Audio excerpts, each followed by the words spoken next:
হাদির উপরে হামলা এর ব্যর্থতা বা এর দায় কার? হাদি হলো জুলাই আন্দোলনের অন্যতম গুরুত্বপূর্ণ একজন নেতা, বাংলাদেশের ইয়াং লিডারদের মধ্যে অন্যতম, যিনি ফ্যাসিস্ট আওয়ামী লীগ এবং ভারতের জন্য অত্যন্ত হুমকি ছিল, যার জন্য তাকে হত্যার চেষ্টা করা হয়েছে। এবং যিনি হত্যা করেছেন ইতিমধ্যেই আমরা বিভিন্ন গণমাধ্যমে জানতে পেরেছি, সেই কিলার ফয়সাল করিম মাসুদ, তিনি ইতিমধ্যেই অস্ত্র আইন এবং ডাকাতি করতে গিয়ে ধরা খেয়ে অস্ত্র আইনে মামলা খেয়ে জেলে ছিলেন দীর্ঘদিন। তারপর তাকে জামিন করিয়েছেন বিএনপির কেন্দ্রীয় আইন বিষয়ক সম্পাদক কায়সার কামাল। তিনি জামিন করিয়েছেন, প্রথমবার জামিন করিয়েছেন 6 মাসের, তারপরে সেই মেয়াদ শেষে আরো 1 বছরের অগ্রিম জামিন নিয়েছেন।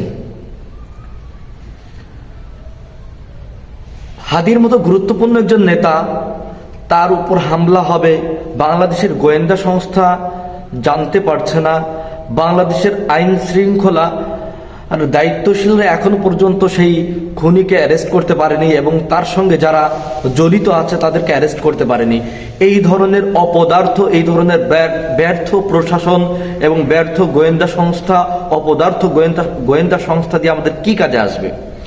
আর বাংলাদেশের যেই ধরনের আইন শৃঙ্খলার অবনতি হয়েছে, এই আইন শৃঙ্খলা পরিস্থিতি এখনো পর্যন্ত উন্নয়ন করা সম্ভব হয়নি। এই আইন শৃঙ্খলা পরিস্থিতি এখনো পর্যন্ত রিকভারি করার সুযোগ হয়নি, সম্ভব হয়নি। ব্যর্থ উপদেষ্টা, ব্যর্থ স্বরাষ্ট্র উপদেষ্টা, ব্যর্থ প্রধান উপদেষ্টাদের কারণে, এই ধরনের ব্যর্থ উপদেষ্টাদের মাধ্যমে, এই ধরনের ব্যর্থ গোয়েন্দা সংস্থা এবং ব্যর্থ অপদার্থ প্রশাসন দিয়ে কি করে একটি নিরপেক্ষ নির্বাচন আয়োজন করা সম্ভব হতে পারে বলে আপনারা মনে করছেন? আমি মনে করছি এই ধরনের ব্যর্থ উপদেষ্টা এবং অপদার্থ গোয়েন্দা সংস্থা, অপদার্থ প্রশাসন দিয়ে কখনোই একটি নিরপেক্ষ নির্বাচন আয়োজন করা সম্ভব নয়। অতএব অতি সত্বর ইমিডিয়েট গোয়েন্দা সংস্থায় যেই ধরনের যারা আওয়ামী ফ্যাসিস্ট দালাল রয়েছে তাদেরকে চিহ্নিত করে বের করতে হবে।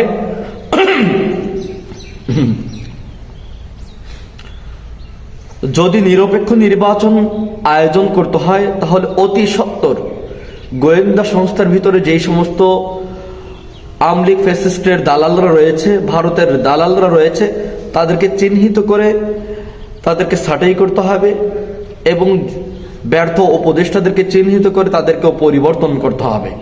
এই ধরনের উপদেষ্টা, অপদার্থ গোয়েন্দা সংস্থা এবং প্রশাসন দিয়ে নিরপেক্ষ নির্বাচন আয়োজন করা কখনোই সম্ভব নয়। এবং এই ধরনের সিচুয়েশন থেকে রিকভারি করা না গেলে বাংলাদেশের গুরুত্বপূর্ণ নেতাদেরকে বাংলাদেশ হারাতে চলেছে। বাংলাদেশের গুরুত্বপূর্ণ নেতাদের মধ্যে অন্যতম হাদি ভাই ছিলেন, তাকে নিয়েও মারাত্মক সংকটে আছে, এখন আশঙ্কাজনক অবস্থায় তিনি আমাদের মাঝে ফিরে আসবেন কিনা তা নিয়ে যথেষ্ট সন্দেহ রয়েছে। বাংলাদেশের অন্যতম গুরুত্বপূর্ণ নেতা সাদিক কায়েম, তাকে নিয়ে অত্যন্ত ঝুঁকিতে রয়েছে বাংলাদেশ। এবং বাংলাদেশের অত্যন্ত গুরুত্বপূর্ণ একজন নেতা বিএনপির মহাসচিব, বিএনপির ভারপ্রাপ্ত চেয়ারম্যান তারেক রহমান, তাকে নিয়েও যথেষ্ট শঙ্কা রয়েছে। তিনি বাংলাদেশে আসতে পারছেন না, তিনি বলেছেন তার একক সিদ্ধান্ত নয়। আসলে বিষয়টি হলো তিনি নিজেও খুব কনফিউজড যে তিনি বাংলাদেশে এসে নিরাপদে থাকতে পারবেন কিনা, এবং এই কনফিউশনের যথেষ্ট কারণ রয়েছে। এবং বাংলাদেশের অন্যতম অত্যন্ত গুরুত্বপূর্ণ একজন নেতা, বাংলাদেশ জামাত ইসলামের সম্মানিত আমিরে জামাত ডক্টর শফিকুর রহমান সাহেব, তার জীবন নিয়ে যথেষ্ট ঝুঁকি রয়েছে। সেই সাথে ব্যারিস্টার ফুয়াদ এবি পার্টির, তাকে নিয়ে যথেষ্ট শঙ্কা রয়েছে। বাংলাদেশ প্রশাসন এবং গোয়েন্দা সংস্থাকে বলবো, অবশ্যই আপনারা বাংলাদেশের আরো যারা গুরুত্বপূর্ণ নেতা রয়েছেন তাদেরকে যথেষ্ট নিরাপত্তা দেওয়ার ব্যবস্থা করুন, তাদের সিকিউরিটি কনসার্ন দূর করুন।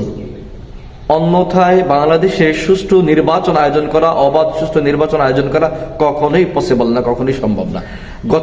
গতদিনই আমেরিকার একটি রিপোর্ট প্রকাশ করেছে, কল রেকর্ড প্রকাশ করেছে সম্ভবত ঢাকা বয়েজ নামে একটি পোর্টাল। সেখানে শোনা যাচ্ছে তারা 11ই ডিসেম্বরের পর থেকে মাঠে তাদের কিছু উইপেন এক্সপার্ট অর্থাৎ শুটার তাদেরকে নামাচ্ছে টার্গেট কিলিং করার জন্য, বাংলাদেশি গুরুত্বপূর্ণ নেতাদেরকে হত্যা করার জন্য, বাংলাদেশের নির্বাচনকে বানচাল করার জন্য।